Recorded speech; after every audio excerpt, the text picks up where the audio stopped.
గజ్వేల్లో BRS ముఖ్య కార్యకర్తలతో సమావేశాన్ని నిర్వహించారు మాజీ మంత్రి హరీష్ రావు.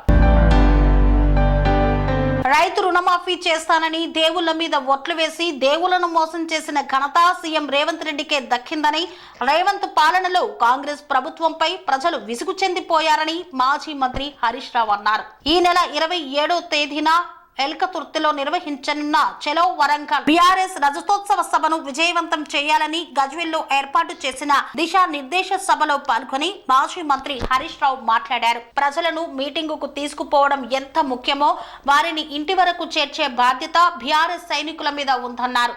రేవంత్ రెడ్డి అసెంబ్లీలో అబద్ధాలే, అసెంబ్లీ బయట అబద్ధాలే మాట్లాడుతున్నాడని పేర్కొన్నారు. కాంగ్రెస్ ప్రభుత్వం 20% గవర్నమెంట్ అని సచివాలయంలో కాంట్రాక్టర్లే ధర్నా చేశారని ఎద్దేవా చేశారు.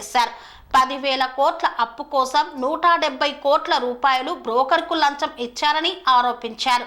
కాంగ్రెస్ సర్కార్ సన్న బియ్యం పేరుతో 30%, 40% నూకలు బియ్యం పంపిణీ చేస్తున్నారని, రాష్ట్ర ప్రజలపై ప్రేమ ఉంటే నూకలు లేని పాత సన్న బియ్యం ఇవ్వాలని డిమాండ్ చేశారు.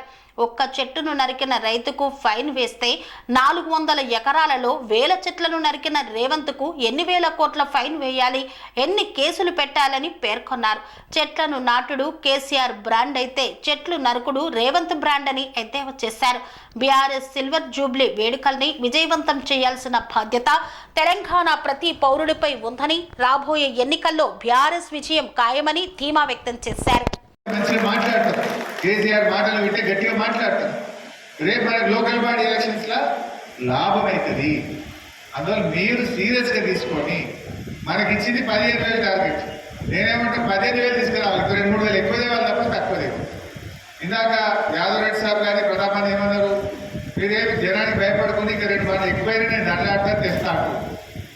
ఆల్రెడీ ఆర్టీసీ బస్సులు మాట్లాడిండ్రు, ప్రైవేట్ బస్సులు మాట్లాడిండ్రు, స్కూల్ బస్సులు దండలాడిండ్రు, ఇప్పటికే 200 బస్సులు చేసి దండలాడిండు. ఇంకా చేద్దాం, ఏమైనా చేద్దాం, కానీ మీరు మొబిలైజ్ చేయండి. జర మీరు కార్లలో వచ్చాడు కాకుండా మీరు కూడా బస్సులలో రాండి, మంచిగా ఇంత ఏర్పాటు చేసుకోండి. ఆడ కూడా ఒక 10 లక్షల సల్ల ప్యాకెట్లు పెట్టింది, 10 లక్షలు పెట్టింది. ఎండాకాలం కదా ఇబ్బంది కావద్దని మరి మీటింగ్ దగ్గర కూడా కేసీఆర్ గారు ఒక 10 లక్షల వాటర్ బాటిల్, 10 లక్షల సల్ల ప్యాకెట్లను అన్ని ఏర్పాట్లు కూడా జాగ్రత్తగా కూడా చేసినాం. తొవ్వంట కూడా అన్ని ఏర్పాట్లు కూడా జాగ్రత్తగా చేస్తూ ఉన్నాం. మనకు మంచి హైవే ఉంటుంది, ఎక్కడ ట్రాఫిక్ జామ్ కాదు, ఎక్కడ ఇబ్బంది ఉండదు. అతి వేగంగా వెళ్ళద్దు. మీటింగ్ తీసుకుపోవడం ఎంత ముఖ్యమో జాగ్రత్తగా వాళ్ళని ఇంటికి చేర్చడం కూడా మన బాధ్యత. మీటింగ్ కాగానే కూడా మీరు ఇచ్చుకోపోవద్దు. బస్సు మళ్ళా ఊరు దాకా చేరిందా, వాళ్ళు 10 దాకా ఇంటికి చేరిందా చూసుకోవాల్సింది. వెళ్ళామంటే వెళ్ళాం, నడిపెట్ల బయట ఆగింది, తోవంట సైడ్కి ఆపినాం, చెట్టు కింద తిన్నాం, బాగా వచ్చినామంటే అది పనికిరానికి వచ్చాడు. దానికంటే రాజనే వచ్చేది ఉంటే బరాబర్ గ్రౌండ్ చేరాల్సిందే. కేసీఆర్ గారు మాట్లాడి స్పీచ్ అంతా అయిపోయి జై తెలంగాణ చెయ్యెత్తినాకనే మీరు గ్రౌండ్లోకి వెళ్ళి బయటకు వెళ్ళాలి. ఏదో బస్సు వెళ్ళిపోతుంది, ఇక పోదామని నడిమిట్ల లేసుడు కదులుడు ఉండద్దు. అట్లా ఒక కార్యకర్త అంటే మనం ఉద్యమకారుల పార్టీ, మనం క్రమశిక్షణ కలిగిన పార్టీ. మనం చివరి నిమిషం దాకా ఏ ఒక్క కార్యకర్త కూడా మీరు కదలద్దు. లాస్ట్ మైక్ కింద పెట్టినాకనే సార్ దిగినాక మనం లేవాలి. అట్లా అంత క్రమశిక్షణతో మనందరం కూడా మీటింగ్ని సక్సెస్ చేసుకోవాల్సిన బాధ్యత ఉంది. పడేస్తాకేంది, తగ్గి పడేస్తేంది. నువ్వు అప్పు 10,000 కోట్లు తెచ్చినవా లేదా, భూమి కుదబెట్టినవా లేదా, 170 కోట్ల రూపాయల బ్రోకర్ ఫీజు ఇచ్చినవా లేదా, గది సీదా చెప్పుడు దమ్ముంటే. నేను ఇన్ఫర్మేషన్ యాక్ట్ కింద టీజీఐసీకి అప్లై చేసిన. ఒక ఎమ్మెల్యేగా, ఒక మాజీ మంత్రిగా నాకు సమాచారం కావాలంటే లేదా ఇది చాలా సీక్రెట్ డాక్యుమెంట్ మీకు ఇయ్యమన్నారు. నేను ఆ ఎండీకి ఫోన్ చేసిన, ఏం సీక్రెట్ అయ్యా, నేను నీ ఆఫీస్కి వస్తా, నేనే ఫైల్ చూస్తా, సమాచార హక్కు చట్టం ప్రకారంగా సామాన్య పౌరుడు కూడా ఆఫీస్కి వచ్చి ఫైళ్లు చూడొచ్చు, సమాచారం సేకరించవచ్చు, నేను నీ ఆఫీస్కి వస్తా అని చెప్పి ఫోన్ చేసిన. ఫోన్ చేస్తే అప్పుడు ఏమన్నాడు, నేను దావోతున్నా సార్, రాగానే నీకు టైం ఇస్తా సార్ అన్నాడు. మళ్ళీ ఫోన్ చేసిన వచ్చినాక, వస్తేనే నీ ఆఫీస్కు అంటే సార్ నేను మళ్ళీ ఫోన్ చేస్తాను పెట్టేసింది. మళ్ళీ చేసిన తెల్లారి మళ్ళీ చేస్తే జర సుఖియదంటారు సార్ మీద ఏమనుకోరు సార్ అంటారు. ఎవడా మీద నువ్వు నీకు శిక్ష పడుతుంది, నువ్వు ఇరుక్కుంటావు బిడ్డ, జాగ్రత్త మిస్టర్ ఎండి, నువ్వు తప్పు చేస్తున్నావు అని చెప్పిన. అంటే నీకు ఎందుకు సీక్రెట్ పెట్టినావు? నువ్వు తప్పు చేసినావు కనుకనే సమాచార హక్కు చట్టం కింద సమాచారం ఇవ్వలేదు. నువ్వు తప్పు చేసినావు కనుకనే నేను ఫైల్ చూడడానికి వస్తా అంటే ముఖం చాటేసినావు. ఇప్పుడు ఏమైతుంది, ఆ టీజీఐసి ఎండి రేపు జైలు పోవాల్సి వస్తుంది. ఎందుకు?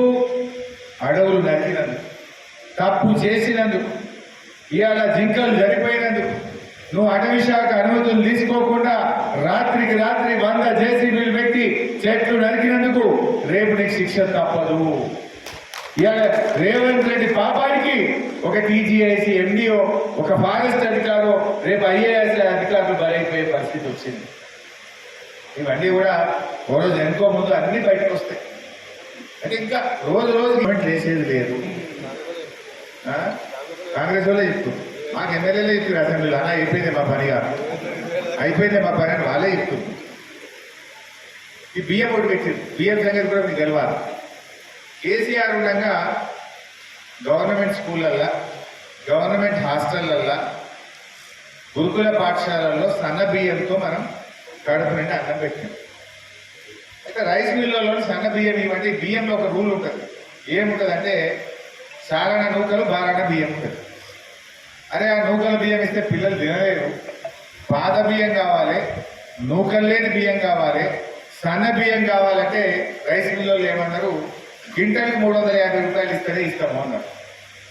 అప్పుడు మన ప్రభుత్వం సన్న బియ్యానికి, పాత బియ్యానికి క్వింటాల్కు 350 రూపాయలు రైస్ మిల్లులకు అదనంగా ఇచ్చి హాస్టళ్లలో, గవర్నమెంట్ స్కూళ్ళల్లో ఉండే పిల్లలకు కడుపు నిండా అన్నం పెట్టినాం. మనం అంగన్వాడీ బియ్యం పండించు, దాంట్లో 30-40% నూకలు ఉన్నాయి.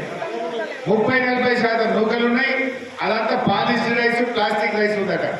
ఎవరు ఒక మహిళ చెప్తా ఉంటే నేను చూసిన. అంటే అది వండితే ముద్ద అయిపోతున్నది. తినే పరిస్థితి లేదు. రేవంత్ రెడ్డిని, కాంగ్రెస్ ప్రభుత్వాన్ని, నేను ఉత్తమ్ కుమార్ రెడ్డిని కోరేది ఒక్కటే, క్యారేజ్ తీసుకుపోయి తింటున్నారు. ఆడేంటంటే సన్న బియ్యం వాళ్ళ ఇంట్లో తింటున్నామంటున్నారు. ఎంత క్యారేజ్ తెస్తున్నారు, ఆ క్యారేజ్ పెట్టుకొని తింటున్నారు. నిజంగా సన్న బియ్యం తిన్నది, వండించి తిన్నది అప్పుడు తెలుస్తుంది మీకు.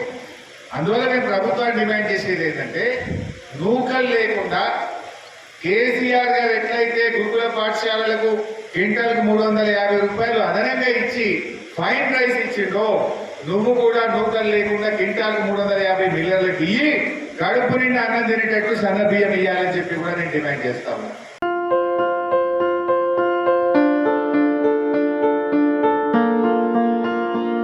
సంస్కృతి, సంప్రదాయం, ప్రేమ, ఆప్యాయత, రాజసం ఉట్టిపడే వేడుకలకు అనువైన ప్రదేశం ఎంఎల్ఎన్ కన్వెన్షన్ హాల్. కని విని ఎరుగని రీతిలో జరిగే మీ ఇంటి కళ్యాణ వైభోగానికి అందమైన కళ్యాణ వేదిక MLN convention hall. MLN convention hall ప్రత్యేకతలు: సువిశాలమైన wedding halls, centralise AC, banquet hall మరియు విశాలమైన డైనింగ్ హాల్, వధువరుల కోసం ప్రత్యేక ఏసీ మరియు నాన్ ఏసీ గదులు, నక్షత్రాల వెలుగులో పచ్చని పచ్చికపై పార్టీల కోసం అనువైన గార్డెన్. ఎంఎల్ఎన్ కన్వెన్షన్ లో సీసీటీవీ పర్యవేక్షణతో పూర్తి భద్రత. 2000 వాహనాలు పార్కు చేసేందుకు సువిశాల పార్కింగ్ సౌకర్యం.